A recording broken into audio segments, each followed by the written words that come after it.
On April 11th, 1975, former New York Dolls guitarist Johnny Thunders and drummer Jerry Nolan recruited bassist Richard Hell to form the Heartbreakers.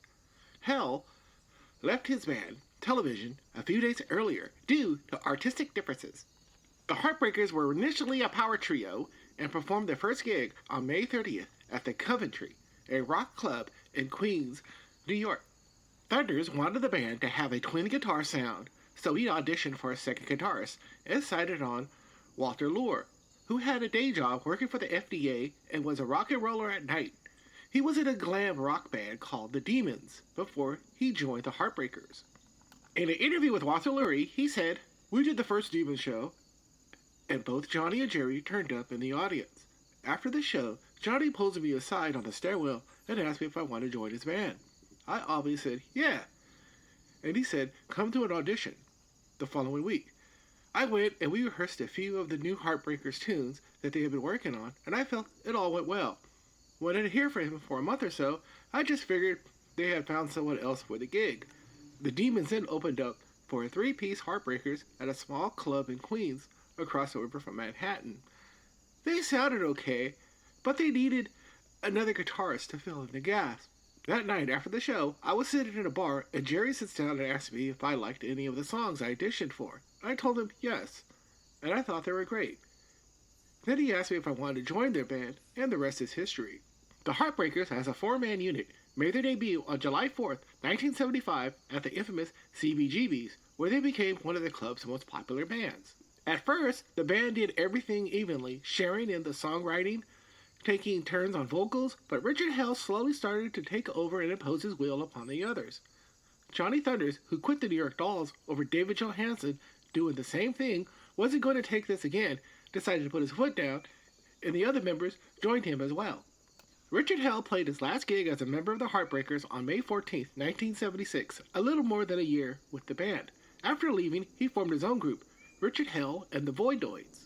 Around this time, Tom Petty, a Florida-based musician, tried to call his band the Heartbreakers, but found out about another group that was already formed with the same name, so he had to call his band Tom Petty and the Heartbreakers. A Boston bassist named Billy Rath was brought in to replace Richard Hell. Billy was considered not only a better bassist, but he knew his role in the band and just wanted to have fun.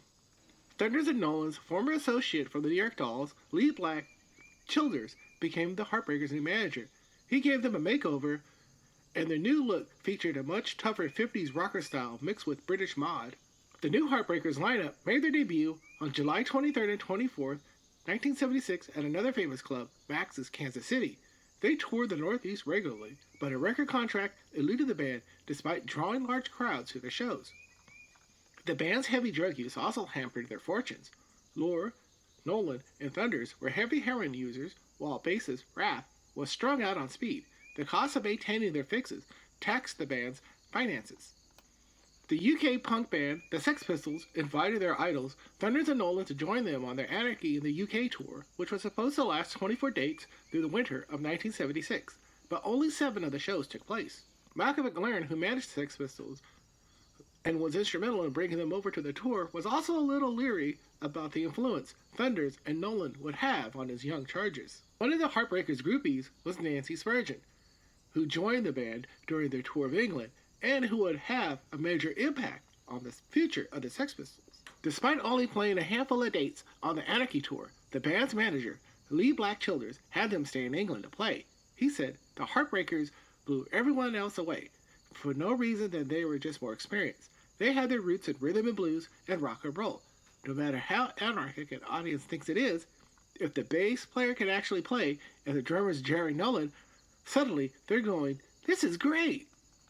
Along with the popularity of the band, the Heartbreakers' addiction spun severely out of control. They introduced heroin to the UK punk scene. To curb their rising addictions, the band's manager, Childers, enrolled them in a UK methadone clinic. Walter Lure said, the only problem was that we were all junkies and the UK punk scene was only doing pot, speed, and acid. The older rockers like the Stones and Led Zeppelin were all junkies, but we didn't know how to contact them. Obviously, we did manage to find a way in the end, and we're probably responsible for introducing heroin into the punk scene there, a very dubious distinction. Jerry Nolan also said, "Everything we did revolved around drugs." A few months later, in 1977, the band was signed by Track Record, a label that was going to sign the New York Dolls before the tragic death of their original drummer, Billy Rath. The label released their only studio album, L.A.M.F, later that year in the fall of 1977. Despite their chronic drug use, which hampered the recording sessions, they managed to release one of the most influential rock albums of the 70s. In an interview, Walter Lure had this to say about the album's songwriting process. "Johnny usually wrote his own songs and sang them. I wrote my own and would collaborate with Jerry on songs that he had partially started but would ask me to write lyrics for. So in the end, we decided to be a team of Lure, Nolan, for all of my songs and his. The only song Jerry and I wrote together was All By Myself. Jerry and I were in a rehearsal studio waiting for Johnny, and he just started playing a drum beat, and I came up with some chords. Then I started singing All By Myself in the chorus part. I took it home, finished the lyrics myself. Junkie Business, One Track Mind, Get Off the Phone, etc. or Mine Alone. Can't Keep My Eyes on You, and Take a Chance were pieces that Jerry had written chords and choruses, but I wrote the lyrics." The band imploded during the final mixing of the album. The members of the band were dissatisfied with the production and mixed it a bunch of times, but they didn't find it to their liking. Jerry Nolan tried to mix it himself and was so upset with the way it sounded, he threatened to quit the band if they released it as is. He was outvoted 3-1, so he quit. Walter Lure was interviewed about the production, and he had this to say about it. "There was a problem with the LP release.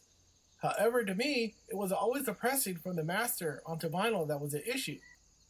We remixed that thing 100 times in 4 or 5 different studios and remastered the final mixes several times in different mastering studios, including Abbey Road in the studio.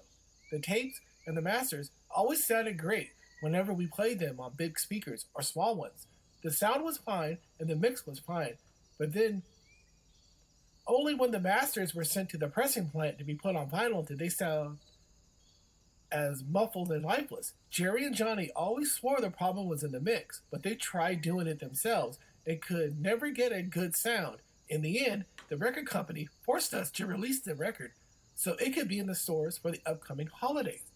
They would have canceled our contract if we didn't okay it. Jerry then quit the band over it, and a year or so later, Johnny decided to go solo. Bad studio LPs seem to be a curse on Johnny and Jerry. The New York Dolls LPs never sounded as good as the band did live. Later in the 80s, they remastered and released it on cassette and CD and later on vinyl again. Those versions sounded great and might have kept the band together longer if they came out like that in 1977. C'est la vie. Sex Pistol Paul Cook was recruited to play drums, but Jerry Nolan rejoined the band as a hired gun for their tour to promote the album in the UK. After the tour, Nolan would go back to New York City and form the Idols with his old New York Doll bandmate Arthur Kane. The Clash's former drummer Terry Chimes was then hired as the Heartbreakers drummer to play on a short tour of Europe before the band disbanded in the fall of 1978. They later played a few shows in New York City with another drummer named Ty Sticks. The original four would reunite off and on for the next couple of years whenever they needed to pay their bills or their drug tab. But by the end of 1980, the Heartbreakers were finished. Their final show would take place on November 30th, 1990.